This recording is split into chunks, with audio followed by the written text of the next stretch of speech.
আসলে ঠিক কি চাইছি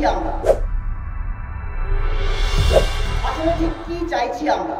অনেকের কাছে, সম্ভবত সরকারের কাছেও এই প্রশ্নের উত্তর স্পষ্ট নয়।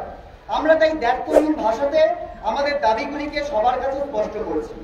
এক, আমরা চাইছি প্রত্যেকটি মেডিকেল কলেজে জুনিয়র ডাক্তারদের জন্য আলাদা রেস্টরুম, আলাদা বাথরুম, প্রতিটি রেস্টরুমের সামনে সিসিটিভি, যথাযথ নিরাপত্তা কর্মী, প্রতিটি অনকল রুমে প্যানিক বাটন, প্রতিটি হাসপাতালের ফাঁড়িতে যথাযথ সংখ্যাতে নারী পুলিশ কর্মী নিয়োগ করার ব্যবস্থা করা হোক। হাসপাতাল ও মেডিকেল কলেজগুলিতে যৌন হেনস্থা প্রতিরোধে প্রতিটি জায়গাতে আমরা পশ 2013 অনুযায়ী আইসিসি গঠন করার দাবিও জানাচ্ছি। কলেজ স্তরে এই প্রতিটি দাবিকে বাস্তবে রূপায়ণ করার জন্য আমরা রাজ্য সরকারের কাছে কলেজ ভিত্তিতে টাস্ক ফোর্স গঠন করার দাবি জানাচ্ছি। এই প্রতিটি টাস্ক ফোর্সে জুনিয়র ডাক্তারদের প্রতিনিধিত্ব রাখতে হবে, এও আমাদের দাবি। দুই, আমরা বারংবার উল্লেখ করেছি শুধুমাত্র উপরে উল্লেখিত ব্যবস্থাগুলি যথেষ্ট নয়। প্রকৃত অর্থে হাসপাতাল ও মেডিকেল কলেজগুলিতে রোগী পরিষেবার সাথে স্বাস্থ্যকর্মীদের নিরাপত্তার ব্যাপারটি অঙ্গাঙ্গিভাবে যুক্ত। যথাযথ রোগী পরিষেবা সুনিশ্চিত না করা গেলে, সরকারি হাসপাতালের বর্তমান পরিস্থিতির ব্যাপক সংস্কার না করা গেলে জুনিয়র ডাক্তার সহ নার্স, স্বাস্থ্যকর্মীদের সুরক্ষার প্রশ্নটিও বারবার প্রশ্নের মুখে পড়বে। হাসপাতালগুলিতে বেড নিয়ে যে দুর্নীতি, তা নির্মূল করার আসল প্রয়োজন প্রতিটি হাসপাতালে ডাক্তার ছাড়াও যথেষ্ট সংখ্যাতে নার্স, স্বাস্থ্যকর্মীদের স্থায়ী ভিত্তিতে নিয়োগ করা। আমরা তাই দাবি তুলেছি একটি কেন্দ্রীয় রেফারেল সিস্টেমকে গড়ে তোলার, যাতে প্রতিটি হাসপাতালে কোন বিভাগে কোন সময়ে কটি বেড খালি আছে সেই তথ্য সকলে জানতে পারেন।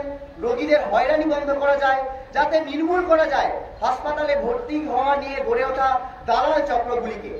আমরা দাবি করছি প্রতিটি মেডিকেল কলেজ, জেলা হাসপাতাল ও প্রাথমিক স্বাস্থ্য কেন্দ্রগুলিতে যথাযথ পরিমাণে কর্মী নিয়োগ করতে হবে।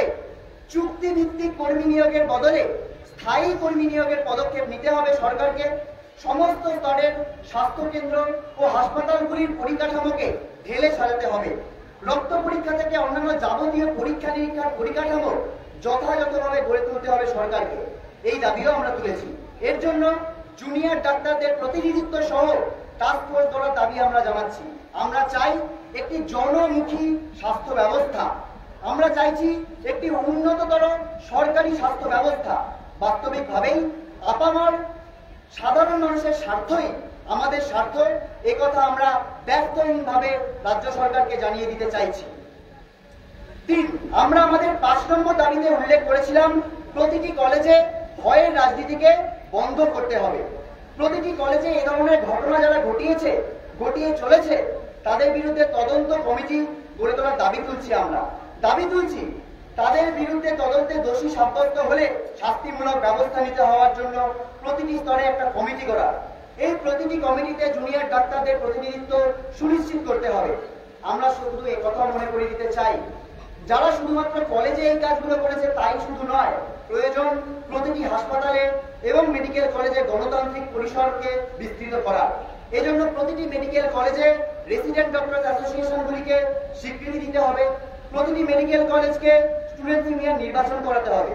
প্রতিটি হাসপাতালের সর্বোচ্চ নীতি নির্ধারক যে কমিটি, সেটা কলেজ কাউন্সিল কমিটি অথবা রোগী কল্যাণ সমিতি বা আইসিসি, প্রত্যেক জায়গায় নির্বাচিত জুনিয়র ডাক্তার ও ছাত্রছাত্রীদের প্রতিনিধিত্ব সুনিশ্চিত করতে হবে।